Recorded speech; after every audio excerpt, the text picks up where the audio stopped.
Everyone, so welcome to the लर्नो hub.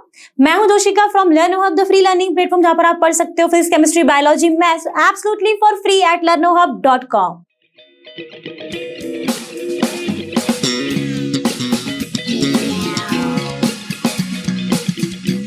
तो आज हम फिर से अपना वही सीरीज डिस्कस कर रहे हैं जिसका नाम है previous year question paper solution series.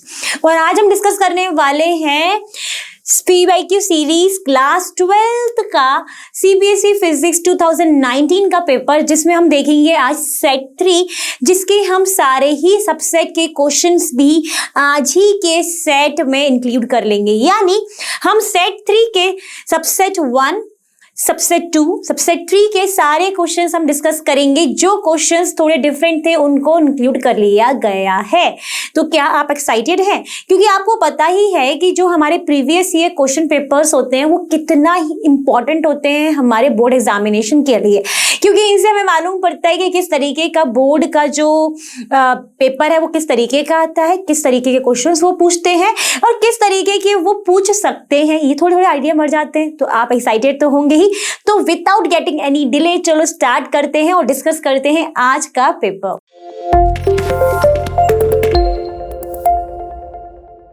तो चलिए स्टार्ट करने जा रहे हैं। The very first question of today session, that is your question 1, जो कि होता है हमारा हमेशा ही 1 मार्क्स का।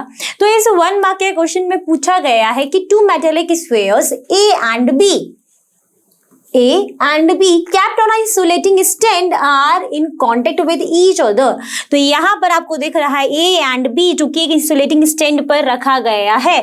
फिर अब पॉजिटिवली चार्ज्ड रॉड P, एक पॉजिटिवली चार्ज्ड रॉड है, इसमें ये क्रॉस नहीं है, ये क्या है हमारे पॉजिटिवली चार्ज्ड है।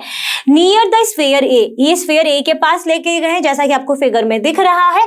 The two spheres are separated from each other and the rod P is removed. अब जब ये दोनों ही स्फीयर्स जो हैं वो आपस में दूर हो जाएंगे, पहले पास में फिर दूर हो जाएंगे और रॉड P को हम हटा देंगे, तब इनका नेचर क्या होगा इन स्फीयर्स के ऊपर वो बताना है।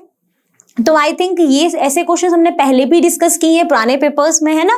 तो इसमें एक्चुअली में हो क्या रहा है कि जब हम P रॉड को इन दो स्फीयर्स के पास में लेके जा रहे हैं, जो वो स्फीयर्स हैं वो कहाँ पर रखे हैं कि इंसुलेटिंग स्टैंड पे रखे हैं, ठीक है। तो जब ये हम लेकर जाएंगे तो यहाँ पर कौन सा चार्ज इंड्यूस्ड होगा, कौन सा चार्ज इंड्यूस्ड होगा, A के पास पॉजिटिव लेके जा रहे हैं तो ऑब्वियसली इस A के पास होगा अपोजिट पोलैरिटी का charge induce, that is your negative charge induced हो जाएगा।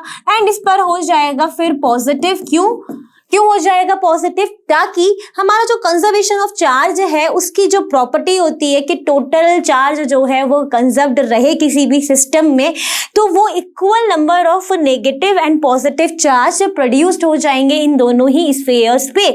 तो आप यहाँ पर बता दोगे और इन दोनों को सेपरेट कर दोगे। अगर मैंने इसमें 4 बनाए हैं तो मैं इसमें 4 पॉजिटिव बना देती हूँ और ये अलग हो जाते हैं और इस P को हम रिमूव्ड कर देंगे और टोटल चार्ज यहाँ पर क्या रहने वाला है, कंजर्व्ड रहने वाला है। क्यों रहने वाला है? भी कंजर्वेशन ऑफ चार्ज की प्रॉपर्टी होती है। ठीक है, बात हो गई क्लियर, 1 नंबर हो गया पक्का। चलो देखते हैं नेक्स्ट क्वेश्चन। तो चलिए देखते हैं उसी क्वेश्चन नंबर 1 के और क्वेश्चन में एक क्वेश्चन और आया था, सेम टाइप का क्वेश्चन है, फटाफट से डिस्कस कर लेते हैं। इसमें ज्यादा डिस्कस नहीं करेंगे क्योंकि हमने पहले में ही इतना डिस्कस कर लिया है, वैसा ही क्वेश्चन है। इसमें क्या है, a metal sphere is kept on a insulating stand. ये रहा स्फीयर, इसको हमने एक इंसुलेटिंग स्टैंड पर रख दिया, ठीक है। A negatively charged rod is brought near to negatively charged near it, then the sphere is earthed as shown. Earthed कर दो भाई। On removing the earthing taking the negatively charged rod away, what will the nature? अगर negative charge लेकर जाएंगे तो कौन सा charge induced होगा? पॉजिटिव चार्ज इंड्यूस्ड होगा, नेगेटिव चार्ज आपका चला जाएगा। और यहाँ पर अब जब आप यहाँ पर इसका जब स्फीयर को लेकर आओगे तो स्फीयर आपका क्या कहलाएगा? पॉजिटिव चार्ज्ड कहलाएगा। बस सिंपल सी बात थी, हो गई क्लियर, हमने कर लिया, हमारा ये क्वेश्चन हो गया सॉल्व। 1 नंबर का जो क्वेश्चन था, क्वेश्चन नंबर 1 सॉल्व हो चुका है। देखते हैं अपना सेकंड क्वेश्चन। तो जो हमारा सेकंड क्वेश्चन था वो जो क्वेश्चन है ना वो हमने प्रीवियस सेट में डिस्कस किया था, इसलिए उसको यहाँ पर हमने क्या कर दिया, स्किप कर दिया है। हम यहाँ पे डायरेक्ट डिस्कस करते हैं क्वेश्चन नंबर 3। इस क्वेश्चन में पूछा गया है कि how does the angle of minimum deviation of a glass prism, angle of minimum deviation of a glass prism vary if the incident violet light is replaced by a red light। ठीक है भाई, question कितने में पूछा गया है? 1 mark में पूछा गया है। सबसे पहले तो अगर आपको एंगल ऑफ मिनिमम डेविएशन का अगर एक फॉर्मूला पता है with respect to your refractive index, that is your this one. क्यों मैं बात कर रही हूँ रिफ्रैक्टिव इंडेक्स का, वो बताती हूँ। ये क्या होता है जल्दी से बता दो? एंगल ऑफ प्रिज्म होता है, ठीक है। अब सब जानते हैं कि refractive index is equal to c upon lambda, सब जानते हैं ना इस फॉर्मूले को। यहां से हम कह सकते हैं कि refractive index is inversely proportional to the wavelength, ये रिलेशन सब लोग जानते भी होंगे। एंड हम जानते हैं कि जो हमारा विबग्योर वाला फॉर्मेट है ना, विबग्योर,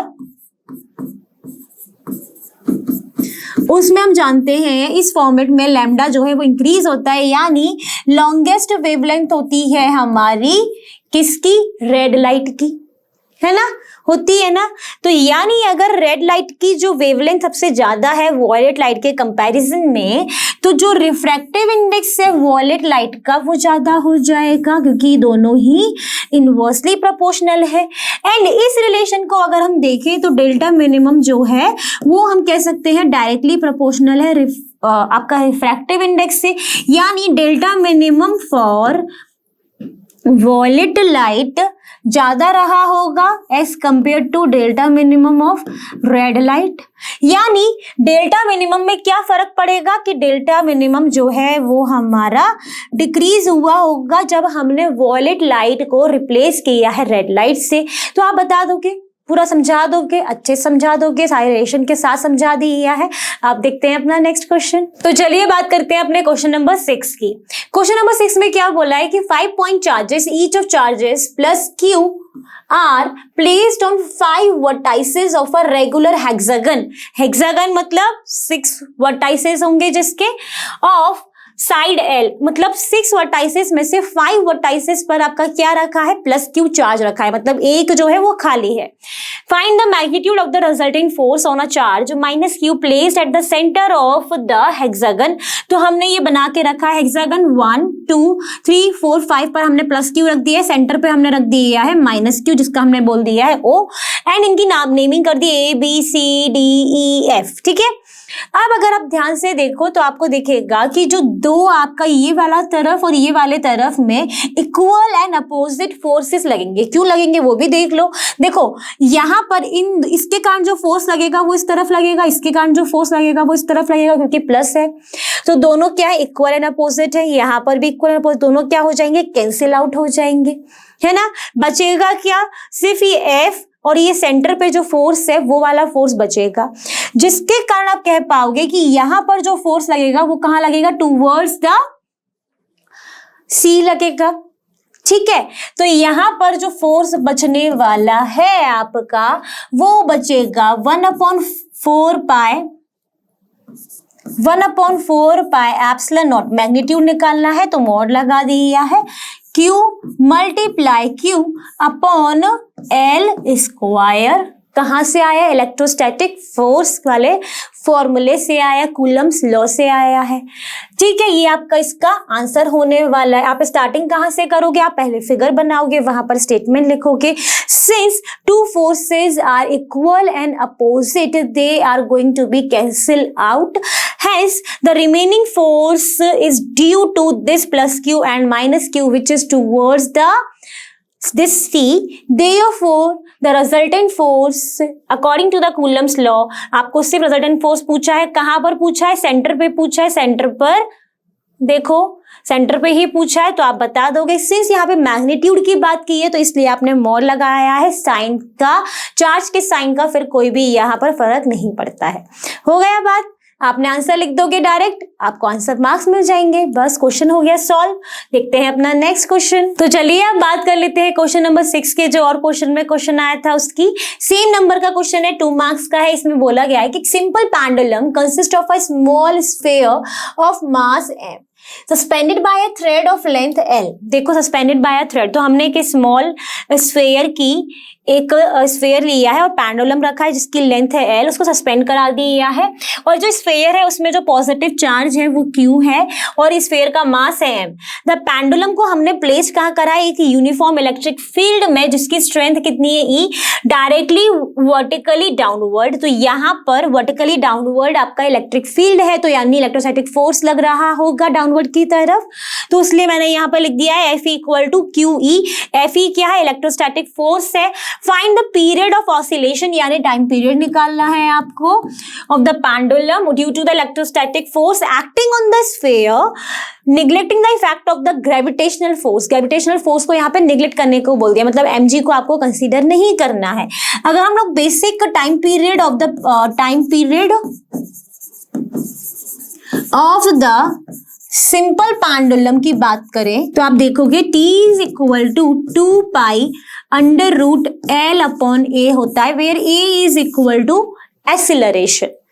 ठीक है, अब यहां पर क्योंकि हमें ग्रेविटेशनल फोर्स को आपको कंसीडर नहीं करना है, तो यहां पर सिर्फ क्या, कौन सा फोर्स एक्ट कर रहा है? इलेक्ट्रोस्टैटिक फोर्स एक्ट कर रहा है, वो भी downward. F equal to QE। What is this FE? That is your mass into acceleration, QE। ठीक है, A क्या हो जाएगा? QE upon M।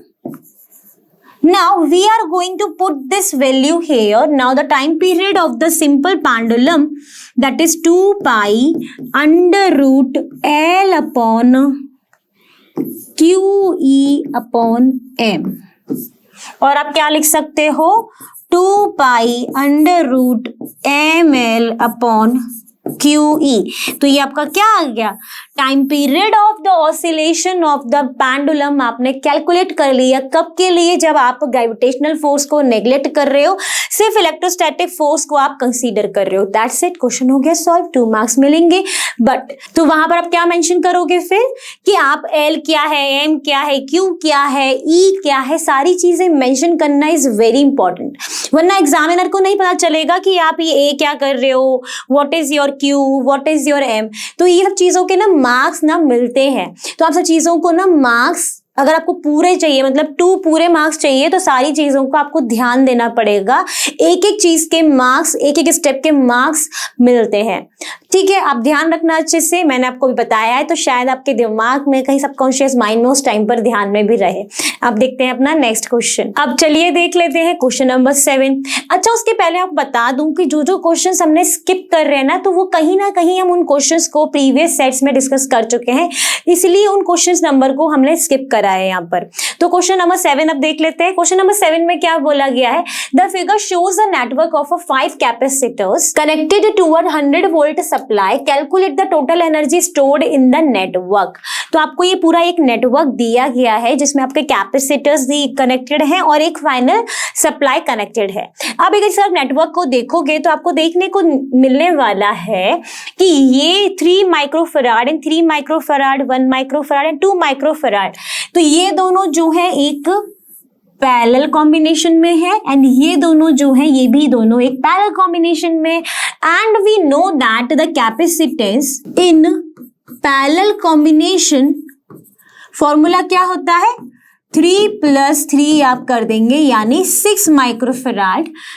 For this case आप इसको मान लो C डैश, ठीक है, और इसको आप मान लीजिए C डबल डैश।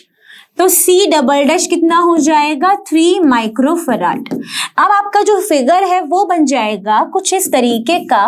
तो ये है आपका 6 माइक्रोफैराड, ये है आपका 3 माइक्रोफैराड, ये है आपका 2 माइक्रोफैराड एंड ये है आपकी 100 वोल्ट की सप्लाई। अब आप देखोगे कि ये जो 6 एंड 3 माइक्रोफैराड है ये एक सीरीज कॉम्बिनेशन में, देखिए एक ही उसमें है। जब आपको सीरीज कॉम्बिनेशन में ये दिख गए तो आप कहोगे कि कैपेसिटर्स इन सीरीज में जो फॉर्मूला होता है वो क्या फॉर्मूला होता है? C इक्विवेलेंट का। तो C इक्विवेलेंट का फॉर्मूला होता है, आप बोल दीजिए 6 × 3/6 + 3 that is your 18/9 which is your 2 microfarad. अब आपका क्या हो जाएगा? ये 2 एंड यहां पर भी 2 माइक्रोफैराड, 2 माइक्रोफैराड और एक final supply that is 100 volt. ठीक है, अब आपको दिख रहा है 2 माइक्रोफैराड एंड 2 माइक्रोफैराड किस में है? पैरेलल में है फिर से। तो आपका फिगर क्या बन जाएगा? 2 + 2 हो जाएगा, पैरेलल में ऐड हो जाते हैं, यानी अब ये हो गया 4 माइक्रोफैराड और सप्लाई कितनी है? 100 वोल्ट की है। ठीक है, अब मैंने ये भी कर दिया, एक फाइनल फिगर हमारा बनकर आ गया। ये हमारा एक्चुअल फिगर था, फाइनल इक्विवेलेंट फिगर आपका ये बन गया। आपको निकालना क्या है, टोटल एनर्जी स्टोर्ड आपको निकालना। एनर्जी स्टोर्ड का फॉर्मूला क्या होता है, E equal to half CV square. आपके पास C निकल कर आ गया है 4 माइक्रोफेराड, V आपके पास ऑलरेडी गिवन है तो आप निकाल लेंगे। हाफ C कितना है आपके पास, 4 multiplied 10 to the power -6। V कितना है, 100 स्क्वायर है तो 100 मल्टीप्लाई 100 कर दीजिए, 2 हो गया। ये हो जाएगा 2 multiply 10 to the power -6 multiply 10 to the power 4, यानी 2 multiply 10 to the power -2 joule. So this is your final answer for this question, that is your energy stored in this circuit or in the capacitor in this network. ठीक है, final answer आपका आ चुका है, that's it. तो चलिए अब बात करते हैं क्वेश्चन नंबर 8 की। क्वेश्चन नंबर 8 में बोला गया है कि 0.5 मीटर लॉन्ग सोलोनॉइड की बात हो रही है, यानी L दिया है, फिर आपको दिया गया है ऑफ 10 टर्न्स पर सेंटीमीटर, यानी आपको गिवन है N/L और ये होता है आपका स्मॉल n। ठीक है, has area of cross section 1 centimeter square. Calculate the voltage induced, that means you have to calculate the EMF across its ends if the current in the solenoid is changed from 1 ampere to 2 ampere in 0.1 second। ठीक है, तो अगर हम पहले given चीजों को देखें तो आपके पास L है, N इक्वल टू है N/L which is your 10 turns per centimetre. इसको आप कर सकते हो 10 into 10 to the power 2 turns per metre. ठीक है, सेंटीमीटर को हमने मीटर में कन्वर्ट कर लिया।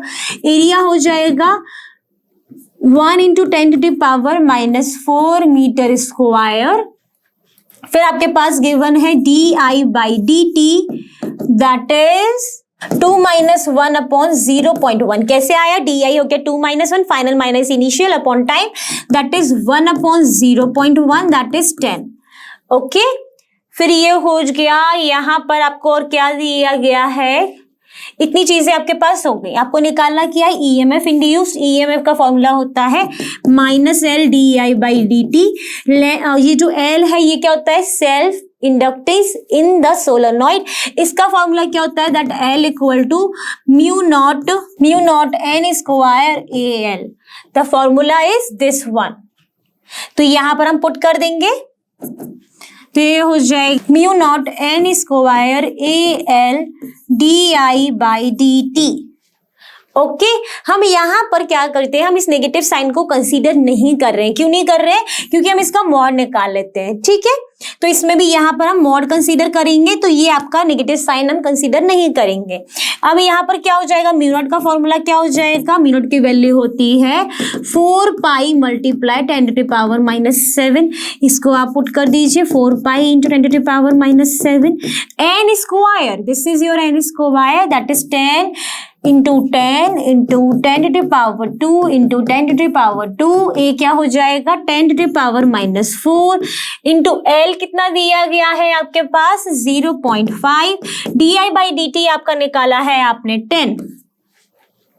अब इसको हम सॉल्व करेंगे तो आप देखेंगे 10 और ये रहा आपके पास 10 to the power 2 10 to the power 2 10 to the power 2 10 to the power -4, ये पूरा कैंसिल हो गया आपके पास। अब आपके पास रिमेनिंग है 4 pi into 10 to the power -7, फिर 100 इंटू 0.5 इंटू 10, ये रहा 10 से 10 हो गया कैंसिल। आपके पास बचेगा 20 pi into 10 to the power -7 into 100, फिर आपके पास रिमेनिंग रह जाएगा 20 into 3.14 into 10 to the power -7 into 100। ठीक है, अब अगर आप यहां से इसको हटाएंगे तो यहां से ये 100 भी 100 कट जाएगा। फिर आपके पास क्या बचने वाला है, आप मल्टीप्लाई कर दो 20 और 314 का, तो आपको आंसर मिल जाएगा और इनटू में रहेगा 10 टू द पावर 7। तो आप इसको कैलकुलेट करेंगे तो ये निकल कर आएगा आपका 628 into 10 to the power into 10 into 10 to the power minus 7 which is your 628 into 10 to the power minus 6.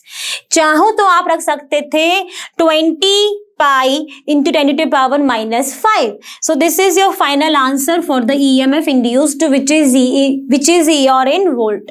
क्योंकि वोल्टेज निकाला है, वोल्टेज जो इंड्यूस्ड हुआ है, तो आप इसको किस में रखोगे, वोल्ट में रखोगे. तो ये आपका आंसर हो गया. आप चाहो तो इसको पाई में भी छोड़ सकते हो, कई जगहों पे इसमें पाई में भी आंसर दिया है. इसका आंसर आपका हो सकता है 20 pi into 10 to the power minus pi 2. ठीक है, ओके. तो ये आपका क्वेश्चन पूरा सॉल्व हो गया. अब देखते हैं अपना नेक्स्ट वन. तो चलिए बात करते हैं अपने क्वेश्चन नंबर 8 की. जो और पोर्शन में क्वेश्चन आया था उसको देख लेते हैं. इसमें बोला है कि small flat search coil of area 5 centimetre square, that means A आपको गिवन है सेंटीमीटर स्क्वायर में, सब कन्वर्ट कर लोगे मीटर स्क्वायर में, with 140 closely bound turns, that means N आपको गिवन है capital, is placed between the poles of a powerful magnet producing a magnetic field of 0.09 Tesla, then quickly removed from the field region. Then you have to calculate the change of magnetic flux through the coil and EMF induced in the coil. अगर हम इसे बात करें magnetic flux की तो phi is equal to NBA. तो N आपके पास है 140, B आपके पास है 0.09 tesla into 5 into 10 to the power minus 4. इसको अगर आप सॉल्व करोगे तो आपको ये इसका आंसर मिलेगा 6.3 in 10 to the power minus 3 weber. तो ये आपका क्या निकल कर आ जाएगा, फ्लक्स निकल कर आ जाएगा. अब फ्लक्स निकलने के बाद अगर आप निकालोगे क्या अपना EMF induced which is your second question in this portion, तो वो भी देख लेते हैं. अब जैसे ही बात करने जा रहे हैं EMF इंड्यूस्ड की, तो EMF इंड्यूस्ड क्या होता है, माइनस d∅dt. ये किसने दिया था, फैराडेस लॉ था, है ना. अगर हम लोग को d∅ की बात कर रहे हैं तो पहले यहाँ पे बोला क्या है कि यहाँ पे बोला गया है कि पहले इसको हमने रखा किसमें था, मैग्नेटिक फील्ड में रखा, फिर इसको हमने निकाल दिया. तो जब हमने इसको निकाला तब इसका फाइनल फ्लक्स कितना होगा, देखो पहले then quickly removed from the field region. अब जब क्विकली है निकाला तो हम यहाँ पे अज्यूम कर लेते हैं कि with in a milli second इसको हमने हटा लिया होगा मैग्नेटिक फील्ड रीजन से. जब मैग्नेटिक फील्ड रीजन से निकाला होगा तो फ्लक्स क्या हो गया होगा, 0 हो गया होगा. तो जो हमारा डेल्टा फाई है या फिर आप कह सकते हो d∅ जो है वो क्या होगा, φ2 माइनस φ1. आप यहाँ पर इसको ये भी तो लिखते हो ना, delta phi upon delta t, है ना. तो ये क्या हो जाएगा आपका φ2 हो जाएगा 0 और φ1 कितना निकल कर आया जब फील्ड रीजन में था, 6.3 into 10 to the power minus 3 weber. तो ये हो गया minus 6.3 into 10 to the power minus 3 weber. और अपना dt कितना हो जाएगा या डेल्टा टी कितना हो जाएगा आपका, कितना हो जाएगा. मैंने अभी बोला कि क्विकली जब रिमूव्ड करा तो हम मान लेते हैं कि with in a milli second उसको हटाया होगा. तो 1 millisecond which is 10 to the power minus 3 second. ठीक है. अब अगर आप EMF इंड्यूस निकालोगे तो क्या हो जाएगा, माइनस d∅dt, माइनस माइनस हो गया plus upon 10 to the power minus 3 cancel हो गया. तो ये कितना निकल कर आएगा, 6.3 वोल्ट. तो आपका EMF कितना इंड्यूस्ड हुआ कॉइल में, 6.3 वोल्ट हुआ.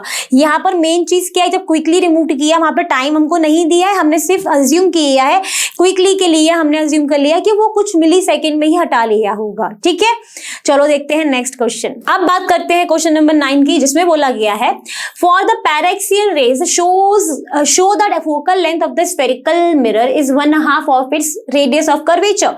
सबसे पहले तो मुझे ये बताओ पैराक्सियल रे क्या होती है, which is near to the principal axis, है ना, यही होती है. एंड फिर बोला क्या है, focal length is equal to r/2 हमको प्रूफ करना है. किसके लिए, कॉनकेव मिरर के लिए, या फिर आप किसी भी स्फेरिकल मिरर के लिए हम कंडीशन ले लेते हैं कॉनकेव मिरर के लिए. तो कॉनकेव मिरर कुछ आपका इस तरीके का होता है. ये रहा इसका प्रिंसिपल एक्सिस, ये रहा इसका पोल, यहां से इसकी गई आपकी क्या, इंसिडेंट रेस. जब इंसिडेंट रेस गई तो हमने यहाँ पर इसका एक नॉर्मल बनाया, है ना। नॉर्मल रे कहाँ से गया, सेंटर ऑफ कर्वेचर से गया, तो ये रिफ्लेक्ट हुआ और ये रिफ्लेक्ट हुआ कहाँ पर रिफ्लेक्ट हुआ, फोकस पे रिफ्लेक्ट हुआ। पोल से फोकस तक की दूरी होती है फोकल लेंथ और यहाँ तक की दूरी क्या होती है, रेडियस ऑफ कर्वेचर, है ना। अब जब इसको आप पूरा स्फेरिकल मिरर कंप्लीट इस तरीके से करोगे, इसको पूरा मैं कंप्लीट करूंगी तो ये क्या होगा, मेरा सेंटर होगा, यानी ये पोर्शन क्या होगा, मेरा आर होगा, रेडियस ही होगा। ठीक है, अब मुझे यहाँ पे क्या दिख रहा है कि जब मैंने यहाँ पे देखा तो जब ये यहाँ से जब ये गई रेस तो ये हमारा होगा क्या, इंसिडेंट एंगल मैंने मान लो थीटा, फिर ये रिफ्लेक्ट हुआ सेम एंगल से तो इसको भी reflecting angle i equal to angle r, Snell's law, तो थीटा इक्वल टू थीटा हो गया। ये थीटा है तो इसके ये वाला भी एंगल थीटा हो गया। यानी अगर मैं इस ट्रायंगल की बात करूं तो इसमें दो एंगल इक्वल हो गए। दो एंगल अगर इक्वल हो गए, कहने का मतलब इस तरीके का है कि ये अब एंगल इक्वल हो गए तो ये क्या हो जाएगा, मेरा आइसोसेलेस ट्रायंगल हो जाएगा। इसमें अगर एक मैं परपेंडिकुलर ड्रॉ करूं तो यहाँ पर ये दोनों को इक्वल डिवाइड करता है, यानी परपेंडिकुलर बाइसेक्टर की तरह वर्क करता है। तो इसमें अगर मैं ड्रॉ करूं तो ये एक परपेंडिकुलर बाइसेक्टर की तरह वर्क करेगा, यानी ये r/2 कहलाएगा, ये भी r/2 कहलाएगा, है ना। ये C है, ये F है, इसका नाम दे दूं B। तो इन ट्रायंगल CBF, अब आप इन ट्रायंगल CBF की बात कर रहे हैं ना, CBF आपको कैसा दिखेगा, कुछ इस तरीके का दिखेगा। ये रहा 90 BC, ये रहा, ये आपका r/2 है, ये आपका x है। यहां से आप कहोगे कि cos थीटा क्या हो जाएगा, base upon hypotenuse, that is r/2 upon x which is r/2x। यहां से आपका x क्या निकल कर आएगा, क्या निकल कर आएगा, r/2 cos थीटा निकल कर आएगा, या फिर आप कह सकते हो r/2 sec थीटा आपका हो जाएगा क्या, x हो जाएगा। ठीक है मैम। अब यहां से अगर मैं कहूं कि मुझे निकालना क्या है, मुझे तो फोकल लेंथ की बात करनी है। अगर मैं फोकल लेंथ का रिलेशन निकालूं x और r के बीच में, तो मैं यहां से कह सकती हूं कि फोकल लेंथ जो है मेरी, वो है मेरी r माइनस एक्स। कैसे कह दिया, ये पूरा r है, ये x है, मुझे फोकल लेंथ की बात करनी है, तो ये रिलेशन तो हो ही सकता है। अभी मैंने x निकाल के रखा है तो ये हो जाएगा f equal to r minus r/2 sec theta, है ना। कह सकती हूँ मैं, बिल्कुल कह सकती हूँ, कोई दिक्कत तो है नहीं कहने में। Okay ma'am. अब मैं बात किसकी कर रही हूँ, अब मैं बात कर रही हूँ सिर्फ पैराक्सियल रेस की। पैराक्सियल रेस कौन सी होती है, जो बहुत ही पास होती है प्रिंसिपल एक्सिस के, उन्हीं रेस की तो बात कर रहे हैं। जब वो रेस की बात करेंगे तो उस रेस के लिए हमारे पास जो एपरेचर है ना, वो बहुत छोटा होगा, यानी कुछ इस तरीके का बहुत छोटा होना चाहिए, कुछ इस तरीके का बहुत छोटा, है ना। तो उस टाइम पर ये जो थीटा है वो हमारा क्या होगा, वेरी स्मॉल।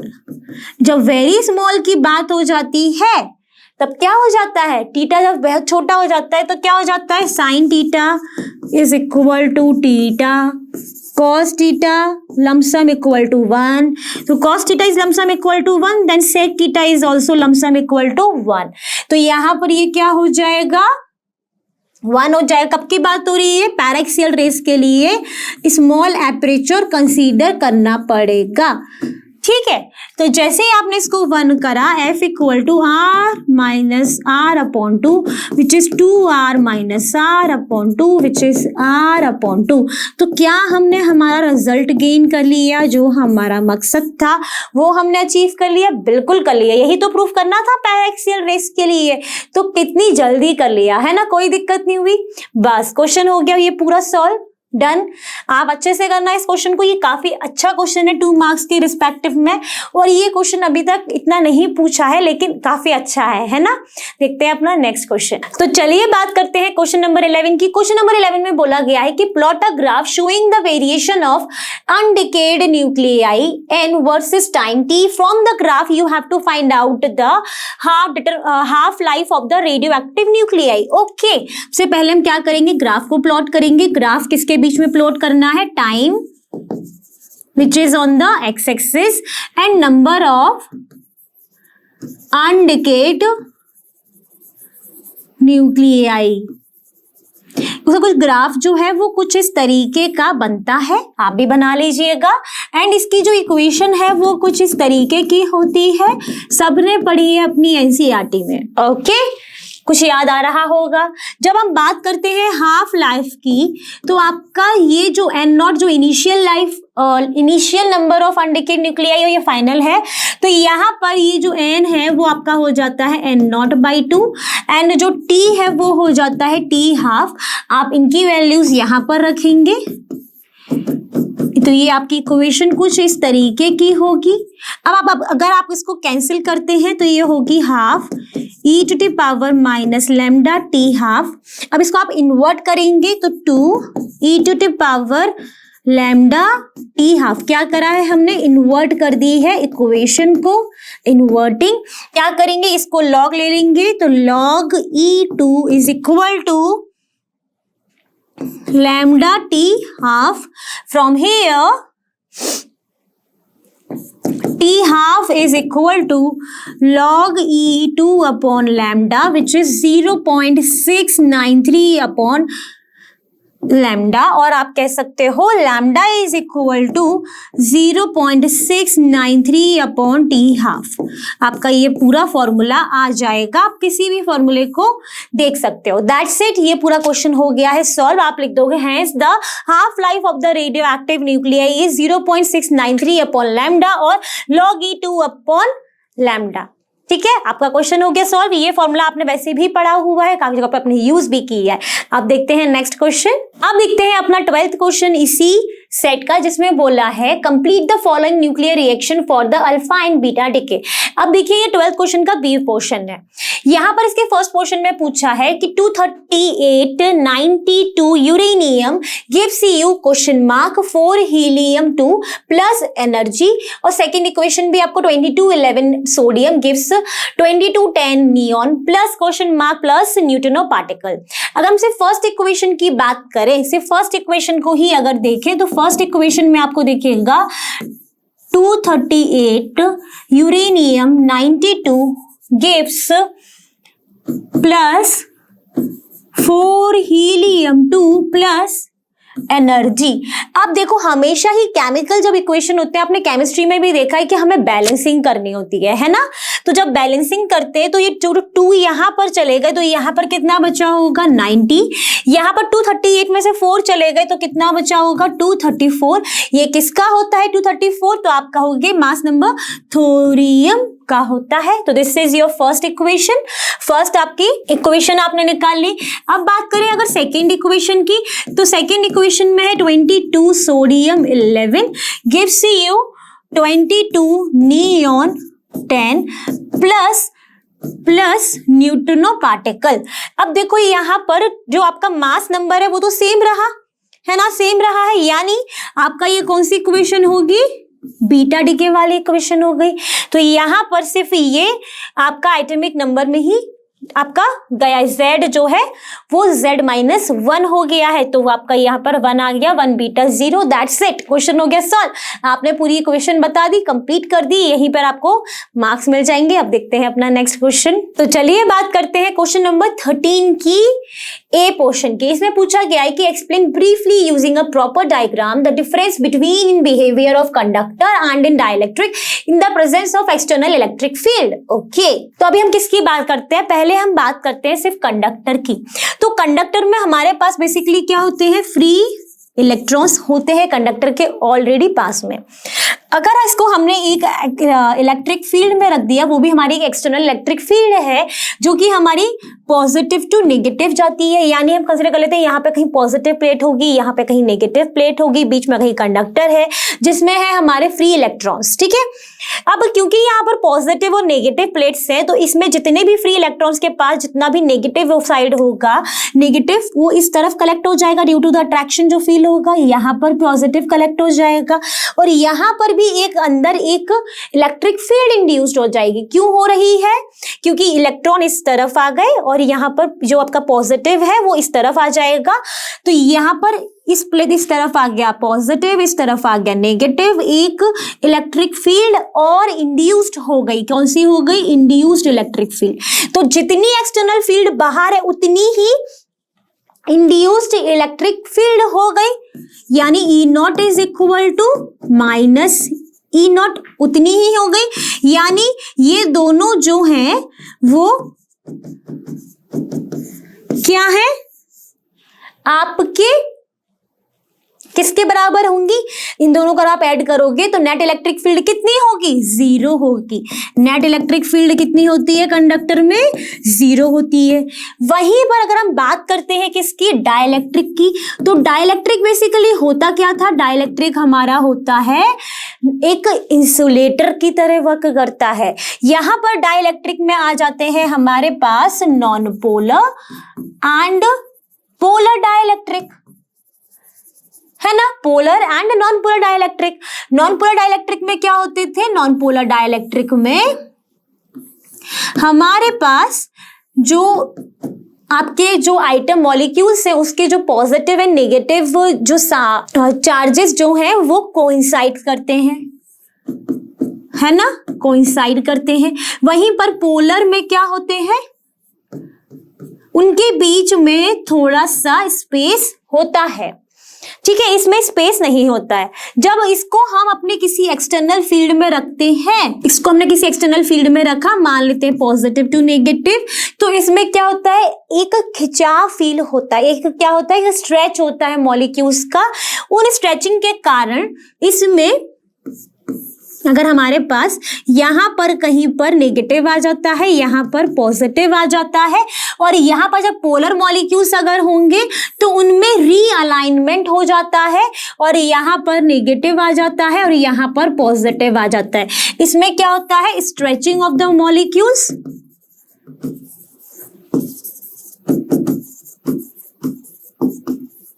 और इसमें क्या हो जाता है, रीअलाइनमेंट ऑफ द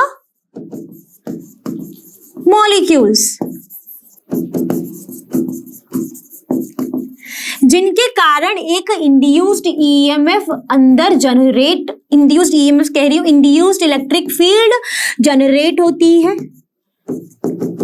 लेकिन वो जो इंड्यूस्ड ईएमएफ है वो एक्सटर्नल जो इंड्यूस्ड इलेक्ट्रिक फील्ड जो है वो एक्सटर्नल इलेक्ट्रिक फील्ड से कम होती है, यानी यहाँ पर जो नेट इलेक्ट्रिक फील्ड है वो हमारी ई नॉट माइनस ई इन होती है, ई नॉट माइनस ई इन होती है, ठीक है, यानी ई नॉट जो है वो हमारा ज्यादा होता है as compare to the induced electric field in the dielectric, ठीक है। तो जो ये आपका इंड्यूस्ड इलेक्ट्रिक फील्ड तो इंड्यूस हमने करा दी, वैसे होती नहीं है, हमने कैसे कराई, जैसे ही हमने इन मॉलिक्यूल्स को कहां पर रखा, एक्सटर्नल फील्ड में रखा, अगर वो नॉन पोलर है, डाइलेक्ट्रिक है, तो उनमें स्ट्रेचिंग हो गया मॉलिक्यूल्स का, जिनके कारण वहां पर क्या आ गया, एक इलेक्ट्रिक फील्ड इंड्यूस्ड हुई, जो जिसकी जो वैल्यू है वो एक्सटर्नल इलेक्ट्रिक फील्ड से कम है, तो नेट इलेक्ट्रिक फील्ड आपकी ये रही, और यहाँ पर कुछ इस तरीके से रही, बता दिया। तो यहाँ पर हमने उनका बिहेवियर देख लिया, बस क्वेश्चन हो गया पूरा सॉल्व। अब देखते हैं नेक्स्ट वन, जहां पर हम देखेंगे इसी का बी पार्ट, जिसमें आप देखने वाले हो पोलराइजेशन क्या होता है, उसका फॉर्मूला क्या होता है। तो चलिए बात करते हैं इसके बी पोर्शन की, जिसमें है define the term polarization of a dielectric and write the expression for a linear isotropic dielectric in terms of a electric field. Okay, तो पोलराइजेशन की अगर बात करें तो polarization is the ratio of net dipole movement per unit volume induced in the dielectric, and इसका formula होता है where this chi is equal to the susceptibility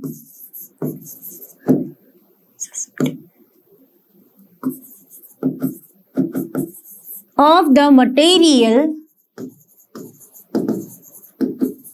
and E is equal to electric field and capital P is equal to polarization of the material. बस आपने पूरा question को बता दिया, B portion भी सॉल्व हो गया। अब देखते हैं नेक्स्ट क्वेश्चन। तो चलिए बात करते हैं अपने क्वेश्चन नंबर 14 की। क्वेश्चन नंबर 14 में क्या बोला गया है, 12 wires each having a resistance 3 ohm are connected to form a cubical network. A battery of 10 volt and negligible internal resistance is connected across a diagonally opposite to its opposite corners of this network.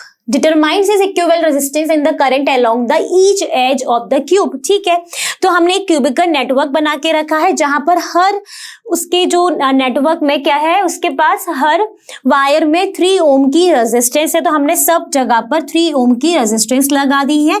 फिर उसके diagonally opposite में हमने एक 10 ohm की आपने supply लगा दी है, जैसा कि वहां पर बोला है डायगोनली अपोजिट, तो हमने डायगोनली अपोजिट के साथ लगाई है। ठीक है, फिर हमने बैटरी से हमने अगर एक करंट आई हम निकलता है, जैसा कि हम जानते हैं, तो ये जो आई निकला है, तो ये आई जब 3 पार्ट्स में डिवाइड हुआ तो हमने उसको बोल दिया I/3 I/3 I/3। फिर ये I/3 अगर इस वाली ब्रांच से यहां से वो 2 पार्ट्स में डिवाइड हुआ तो I/6 I/6। ठीक है, ठीक है, फिर यहां से जो ये I/3 गया, ये I/3 भी 2 पार्ट्स में डिवाइड हो रहा है, तो ये भी किस में हो गया, I/6 I/6। यहां से जो ये I/3 जा रहा है, ये भी 2 पार्ट्स में डिवाइड हो रहा है, तो I/6 I/6।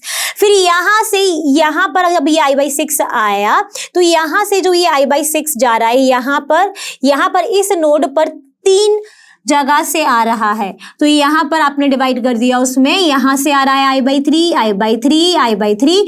तब यहाँ पर टोटल करंट कितना आएगा, I, मतलब जितना हमने यहाँ से दिया उतना ही निकलना चाहिए, तब हमारा जो ये हमने डिवाइडेशन करा है करंट का वो सही कहलाया जाएगा। अब हम कंसीडर करते हैं, let the current path A, B, B dash, C dash, E, F। A, B, B dash, C dash, E and F। ठीक है, कंसीडर कर लिया हमने। ओके, फिर हम क्या करेंगे, हम यहां पर लेंगे अब करंट के पाथ लिए हैं हमने, तो यहां पर हम लेके चलते हैं। अब यहां पर कितना पोटेंशियल आएगा, VAB। तो आप लिखेंगे AB के लिए VAB plus VBB dash plus VB dash C dash is equal to the total V net. कितना है वो, 10 वोल्ट है। VAB को अगर हम लिखना चाहें तो क्या लिखेंगे, IAB डॉट R प्लस इसको लिखेंगे IBB डैश डॉट R। कैसे लिख रहे हैं, according to the Ohm's law लिख रहे हैं, plus IB dash C dash dot R, और ये हो जाएगा I नेट डॉट R। ठीक है, यहां तक की बात सबको हो गई क्लियर। ओके, अब यहां पर अगर हम लिखें IAB कितना है, यहां पर I/3 है, मल्टीप्लाई 3 प्लस IB डैश कितना है, I/6 multiply 3, IB dash C dash कितना है, I/3 मल्टीप्लाई 3, और I नेट है हमारा I। और यहाँ पर अगर हम नहीं भी चाहते तो हम रेजिस्टेंस अगर नहीं भी लिखे तो भी कोई दिक्कत नहीं होती। ये कट जाता, ये 2 हो जाता, ये कट जाता, यहाँ पर हमारा आता I plus I/2 plus I is equal to IR। यहाँ से हम बोल सकते हैं पूरा अगर LCM ले ले 2, तो ये हो जाएगा आपका 2I plus I plus 2I is equal to IR, which is equal to 5I/2 is equal to IR। I से I हो गया कैंसिल, R की वैल्यू आ गई 5/2 ओम। कितनी आ गई, 5/2 ओम आपका क्या आ गया है, रेजिस्टेंस आ गया है, इक्विवेलेंट रेजिस्टेंस। ठीक है, इतनी बात हो गई। अब क्या निकालना है, current along the each edge of the cube. है ना। अगर हम यहाँ पर टोटल करंट निकालते हैं, टोटल करंट का फॉर्मूला क्या होता है हम जानते हैं बहुत अच्छे से, that I is equal to V upon R। What is V? V is 10, R कितना है 5/2, दैट मीन्स इसको हम बोल सकते हैं 2.5 ओम, है ना। तो यहाँ पर बोल देंगे 2.5 100, दैट मीन्स 4 एम्पियर। I कितना आ गया 4 एम्पियर आ गया, है ना। टोटल करंट कितना आ गया 4 एम्पियर आ गया। अगर हम हर ब्रांच का देखें तो हमारे पास I/3 I/6 है। तो अगर हम I/3 करते हैं, अगर I/3 के लिए निकालें तो क्या होगा 4/3, और अगर हम लोग I/6 के लिए निकालें तो हो जाएगा 4/6। तो ये आपका हर ब्रांच के लिए आप करंट भी कैलकुलेट कर सकते हो। टोटल करंट है हमारे पास 4 एम्पियर। ओके, तो चलिए ये क्वेश्चन हो चुका है पूरा सॉल्व। अब देखते हैं अपना नेक्स्ट क्वेश्चन। तो चलिए बात करते हैं अपने क्वेश्चन नंबर 15 की। क्वेश्चन नंबर 15 में बोला है the student uses the circuit diagram of potentiometer as shown in the figure A for a study current I passing through the potentiometer wire. He gets a null point for the cell E1, not for E2. Give reason for this observation has suggested how this difficulty can be resolved. What is the function of the resistance R used in the circuit? How will the change in its value affect the null point?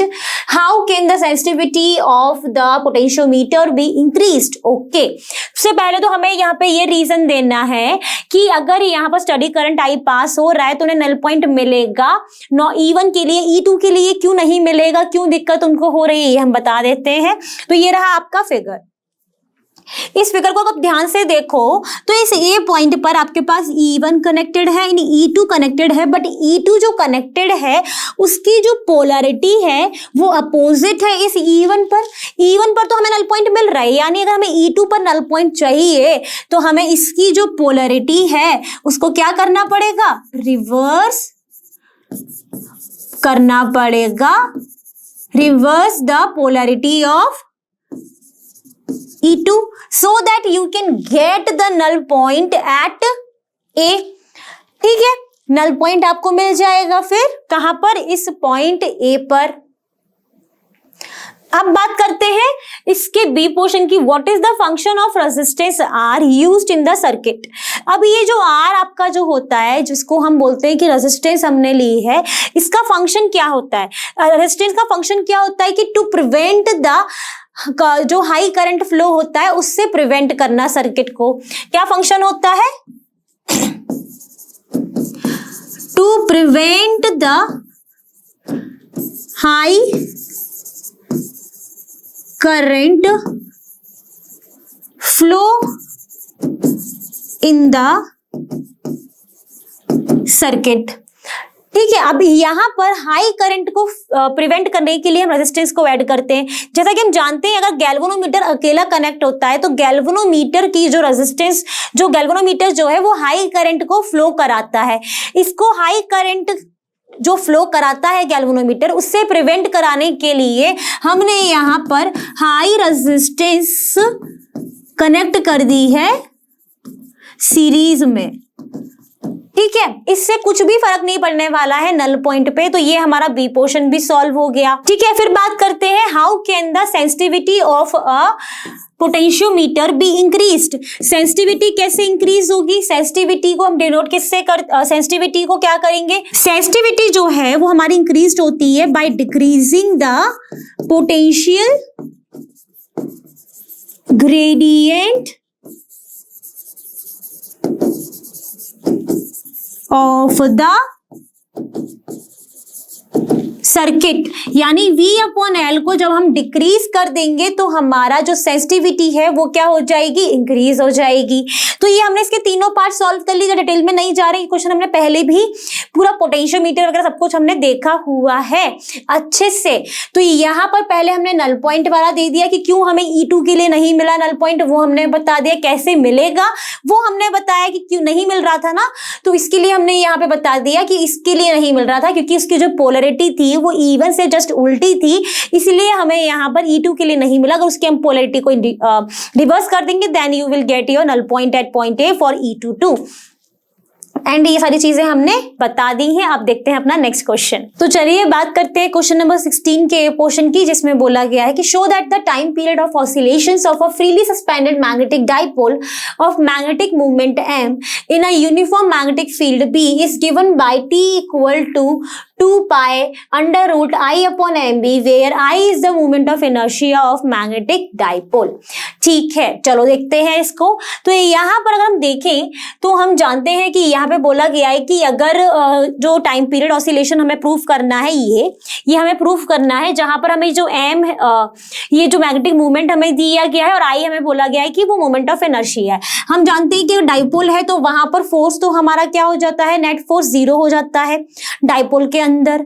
ठीक है, equal and opposite लगते हैं। Torque हमारा लगता है which is यहाँ पर, क्योंकि मैग्नेटिक आपको मूवमेंट दिया है तो m cross b which is your M B sine theta.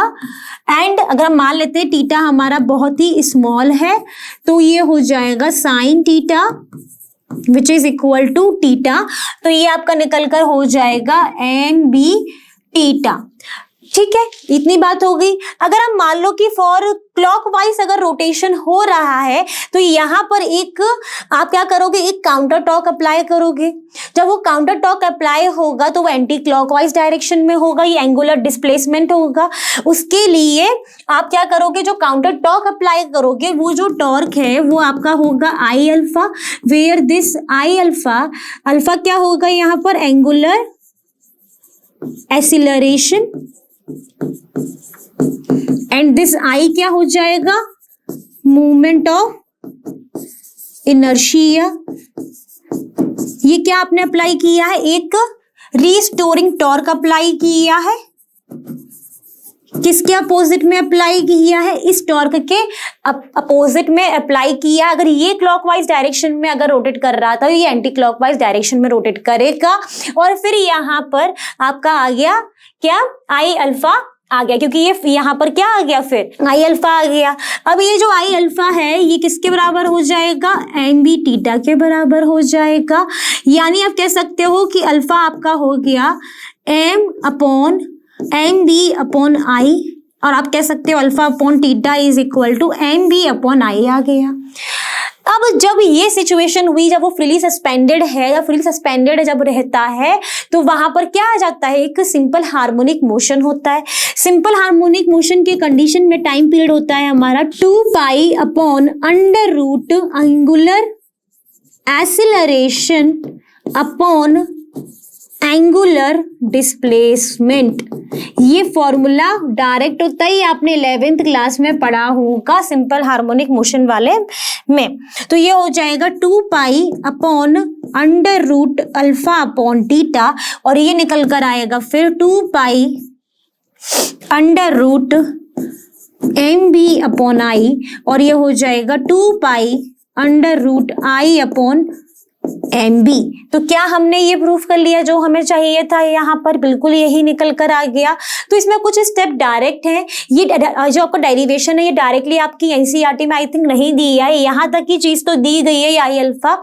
उसके बाद उसमें कुछ लाइंस लिखी हैं तो वो आपको पढ़ना पड़ेगा उसके बाद। तो यहाँ पर उसके बाद का पूरा स्टेप कुछ इस तरीके का है जो यहाँ पर मेंशन कर दी है।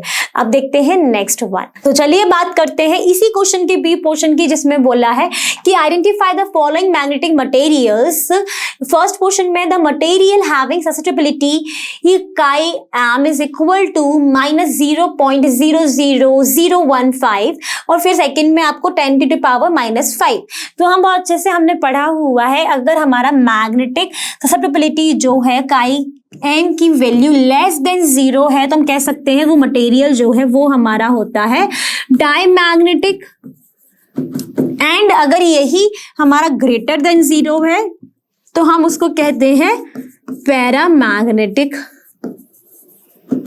तो यहाँ पर जो हमारा फर्स्ट वन है वो हमारा हो जाएगा less than 0 which is diamagnetic, और ये हो जाएगा हमारा greater than 0 which is paramagnetic. Okay, हो गया। तो यहाँ पर ये पूरा क्वेश्चन सॉल्व हो गया। A and B portion solve होने के बाद ही आपको मिलेंगे 3 मार्क्स। ठीक है, अब देखते हैं अपना नेक्स्ट क्वेश्चन। तो चलिए बात करते हैं क्वेश्चन नंबर 17 की। क्वेश्चन नंबर 17 में क्या बोला गया है, इसमें 3 पोर्शन है और तीनों पोर्शन मिला के टोटल नंबर ऑफ मार्क्स जो है यहाँ पर वो 3 मार्क्स का है। इसमें पूछा गया है ये पोर्शन में, how are eddy currents generated in a conductor which is subjected to a magnetic field. And B में पूछा है, write 2 examples of their useful applications. And फिर सी में है, how can the disadvantage of eddy currents can be minimized. तो आप इन तीनों के आंसर जब दे दोगे तब आपको कितने मार्क्स मिलेंगे, 3 मार्क्स मिलेंगे। फर्स्ट पोर्शन की बात करें तो यहाँ पर आपको आंसर लिखा गया है कि when the magnetic flux linked with a magnetic conductor is changing with the time, a current induced inside the conductor is known as eddy current. ठीक है, जब मैग्नेटिक फ्लक्स जो है लिंक्ड करता है किससे, मेटेलिक कंडक्टर से, that is changing with the time, then the current जो इंड्यूस्ड होता है किसके साथ, किसमें, कंडक्टर के अंदर, उस करंट को हम क्या बोलते हैं, एडी करंट बोलते हैं। फिर एप्लीकेशन की बात करें तो इसका हम जनरली बहुत ज्यादा यूज करते हैं लाइक इलेक्ट्रोमैग्नेटिक ब्रेक्स में एंड लिवाइटेशन वगैरह में। लेकिन अगर बेसिक अगर हम देखें, जहां पर बहुत ही सिंपल अगर इसके यूजेस देखें तो इसका हम यूज करते हैं हाउस होल्ड करंट मीटर्स में to measure the power consumption, कि कितना हमने पावर कंजप्शन किया है। उसके अलावा it is used to check whether the material जो है या फिर कोई सरफेस है वहां पर कोई फॉल्ट है या फिर उसमें कोई फ्रैक्चर तो नहीं है, विदाउट हार्मिंग दैट सरफेस और दैट मटेरियल। उसको बिना हार्म करे हम पता कर सकते हैं कि उस मटेरियल में कोई फ्रैक्चर वगैरह तो नहीं है। तो that is the 2 uses of that, क्योंकि 2 ही बताने थे तो हमने बता दिए। Now if we talk about the disadvantage जो होते हैं इसके, उसको कैसे मिनिमाइज करें, तो इसको मिनिमाइज करते हैं by making the thin strips को थिन स्ट्रिप्स बना देते हैं instead of block of the core of conduction, because जो blocks are made up of thin strips the number of possible loops जो है वहां पर वो क्या हो जाते हैं, कम हो जाते हैं। जो लूप्स है वो कम हो जाते हैं, क्योंकि जो एडी करंट है वो कैसा दिखता है आपको, वर्लपूल शेप का दिखता है, कुछ इस तरीके का आपको एडी करंट दिखता है। आपने देखा है ना वॉशिंग मशीन में जो वर्लपूल ऐसे करके दिखता है ना, वो जो होता है, वो जो उसमें जो नंबर ऑफ लूप्स हैं वो उससे कम हो जाते हैं अगर हम थिन स्ट्रिप्स बना देते हैं या फिर उसका जो कोर है उसको लैमिनेट कर देते हैं। ठीक है, तो ये आपका पूरा 17 क्वेश्चन हो गया। Now come to the 18th one, देख लेते हैं। तो चलिए बात करते हैं अपने क्वेश्चन नंबर 18 के बी पोर्शन की, जिसमें बोला गया था potential difference across the register is 160 volt, that across the inductor is 120 volt. Find the effective value of the applied voltage at the effective current in the circuit is 1 ampere. Calculate the total impedance of the circuit. Okay, तो आपको यहाँ पर पहले effective voltage निकालना है यानी V net निकालना है, फिर आपको Z निकालना है। तो V नेट क्या हो जाता है यहाँ पर, that is under root V R square plus V L square, इसके अक्रॉस का पोटेंशियल ड्रॉप, इसके अक्रॉस का पोटेंशियल ड्रॉप। ठीक है, अब वी आर क्या होगा, वी आर होगा आपका आई आर, आई क्या हो गया 1, रेजिस्टेंस कितनी दी, और आपको क्या रेजिस्टेंस आपको नहीं पता है यहाँ पर, बट आपको वी आर आपको दिया गया है potential difference, that is 160 volt. तो 160 is equal to 1 into R, R हो गया आपका 160 ओम, एंड वी एल आपका हो गया आई एक्सएल, तो एक्सएल हो गया V L upon I which is 120 upon 1, तो 120 ओम। ठीक है, अब यहाँ पर अगर चाहो तो ये करने की जरूरत अगर आपको लगती है तो आप करिएगा, नहीं तो डायरेक्ट भी आप रख सकते हैं क्योंकि डायरेक्ट आपको दिया गया है। तो 160 स्क्वायर प्लस 120 स्क्वायर, आप इसको कैलकुलेट करेंगे तो आपको आंसर मिलेगा, कैलकुलेट करेंगे आंसर कितना मिलेगा, 200 वोल्ट मिलेगा इसका आंसर। ठीक है, तो आपका क्या निकल आया, ये आपका निकल आया यहाँ पर इफेक्टिव वोल्टेज। इफेक्टिव वोल्टेज आपने निकाल लिया, effective voltage of the circuit is 200 volt. अब अगर बात करें इम्पीडेंस की, तो इम्पीडेंस का फॉर्मूला क्या होगा यहाँ पर, R square under root R square plus XL square, where XL is what, क्या हो जाता है एक्सएल, इंडक्टिव रिएक्टेंस हो जाता है। आपने आर और एक्सएल की वैल्यू भी निकाल कर रखी है, तो ये हो जाएगा 160 square plus 120 square, this is the same one that is 200, but क्योंकि इंपीडेंस है विच इज इन द ओम, तो ये हो गया आपका ओम में 200 ओम। That's it. आपका क्या निकाल लिया आपने, इफेक्टिव वोल्टेज भी निकाल लिया, इंपीडेंस भी निकाल लिया सर्किट का। आपका यहाँ पर ये क्वेश्चन हो गया है सॉल्व। इसका देखो आपने 18 का बी पार्ट से स्टार्ट किया, ए पार्ट क्यों नहीं डिस्कस किया, वहां पर आपको फेज डायग्राम बनाना था इस सर्किट का, जो कि मैंने आपको पहले भी एक सेट में कराया हुआ है, इसलिए नहीं मैंने बनाया है, जहां पर आप इजीली ड्रॉ कर सकते हो, कैपेसिटिव हो या फिर अगर आपका इंडक्टिव हो, उन दोनों के ही फेज डायग्राम आपको कराए हुए हैं। आप देखते हैं इसका सी पोर्शन। अब इसके सी पोर्शन में क्या पूछा गया है कि what will be the potential difference in the circuit when the direct current passed through the circuit. अभी तक तो यहाँ पर एसी सप्लाई दे रहे थे, तब यहाँ पर जो हमारा क्या निकल कर आ रहा था, इंपीडेंस वगैरह निकल कर आ रहा था। वहीं पर अगर हम इस एसी की जगह पर क्या दे दें, अब हम डायरेक्ट सप्लाई दे दें, तब क्या होता है, जो इंडक्टर है वो हमारा किस तरीके से बिहेव करने लगता है, एक प्लेन वायर की तरह वर्क करने लगता है, यानी वो एक शॉर्ट सर्किट की तरह वर्क करने लगता है। इंडक्टर अगर कैपेसिटर होता तो वो एक ओपन सर्किट की तरह वर्क करने लगता, तो वहां पर तो एक पूरा पाथ ही नहीं मिलता करंट को। तो अब जो है पोटेंशियल ड्रॉप जो है सिर्फ कहां पर कैलकुलेट होगा, आपका सिर्फ रेजिस्टेंस के अक्रॉस ही कैलकुलेट होगा। तो आपका जो अब पोटेंशियल है वो कहां पर कैलकुलेट होगा, पोटेंशियल डिफरेंस सर्किट का ओनली अक्रॉस द रेजिस्टेंस। बस आपका यहीं पर आप अपना आंसर मेंशन कर देंगे अपने वर्ड्स में। अब देखते हैं अपना नेक्स्ट क्वेश्चन, इसी के और पोर्शन में जो क्वेश्चन आया था उसको भी डिस्कस कर लेते हैं। तो चलिए देखते हैं इसके और पोर्शन वाला क्वेश्चन, जिसमें बोला है कि an AC circuit consist of a series combination of X and Y. तो हमने बना दिया एक्स एंड वाई का series combination. The current is ahead, देखो भाई करंट क्या है, करंट यहां पर अहेड कर रहा है वोल्टेज को पाई बाई 4 से। अब करंट अहेड कब करता है, जब वो सर्किट में क्या होता है, कैपेसिटर होता है। ठीक है, इतनी बात तो हो गई, वरना जनरली इंडक्टर में करंट लैग करता है। अब आपको बोला गया है कि जो एक्स है उसमें क्या है, आपका प्योर रेजिस्टेंस है 100 ओम की, यानी आपका ये क्या हो गया, कैपेसिटर सर्किट कैसा बन जाएगा, कुछ इस तरीके का बन गया। अब तो ये है आपका 100 ओम, ये रहा आपका कैपेसिटर।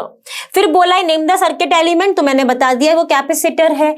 फिर पूछा है calculate the RMS value of the current, RMS निकालना है, वो आपका होगा Vrms अपॉन Z। वैसे R होता है बट यहाँ पर R एंड C है, तो आपका क्या हो जाएगा Z, और यहाँ पर Vrms की वैल्यू आपको कितनी दी गई है, 141 दी गई है। तो 141 अपॉन Z क्या होता है, R स्क्वायर प्लस यहाँ पर ये C है, तो आपका हो गया कैपेसिटिव रिएक्टेंस का स्क्वायर। ठीक है, लेकिन हमारे पास R तो दिया गया लेकिन XC नहीं है, लेकिन हम जानते हैं कि इसमें tan थीटा की वैल्यू होगी XC अपॉन R। सबने पढ़ा है फॉर्मूला, थीटा कितना दिया है, pi by 4, tan pi by 4 is equal to XC upon R। tan 45 is 1 है ना, तो XC is equal to R हो गया। अगर XC is equal to R हो गया तो Z क्या हो जाएगा आपका, 100√2 हो जाएगा। कैसे मैंने बोल दिया 100√2, अभी कैलकुलेट कर लेते हैं। Z is equal to R square, क्योंकि R की वैल्यू तो मुझे पता है, XC की जगह भी रख देते हैं R स्क्वायर। ये हो गया मेरा √2 R स्क्वायर, है ना, इसको मैं बोल देती हूँ 2 इंटू 100 ये हो गया मेरा 100√2, और ओम क्योंकि इंपीडेंस है तो 100√2 हो गया, तो यहाँ पे मैं रखूंगी तो 141 अपॉन 100√2। ठीक है, अब जब यहाँ पर आप √2 की वैल्यू रखोगे तो आपको आंसर क्या मिलेगा, 0.9987। तो आपका क्या निकल कर आ गया, यहाँ पर IRMS कितना आ गया, IRMS आपका कैलकुलेट हो गया 0.9987। बस आपका आंसर हो गया। अब बात करते हैं कि what will happen if the AC source is replaced by DC source. अब हमें बोल दिया कि यहाँ पर हम लगा दे डीसी सोर्स। अगर हमने डीसी सोर्स लगाया तो ये जो है ये हमारा क्या हो जाता है, कैपेसिटेंस ओपन सर्किट की तरह बिहेव करने लगता है, पहले भी बताया है। तो अगर ये ओपन सर्किट की तरह बिहेव करने लगा तो हमारा यहाँ पर जो करंट को पूरा पाथ ही नहीं मिलेगा। करंट को पूरा पाथ ही नहीं मिलेगा तो क्या होगा, जब करंट को पूरा पाथ ही नहीं मिलेगा तो क्या होगा, करंट को जाने को ही नहीं मिल रहा है तो करंट क्या हो जाएगा, जीरो हो जाता है। आपको हो गया बात क्लियर। ये वाला तीनों पार्ट सॉल्व हो गए, यानी क्वेश्चन नंबर 18 हमारा हो गया है डन डना डन डन।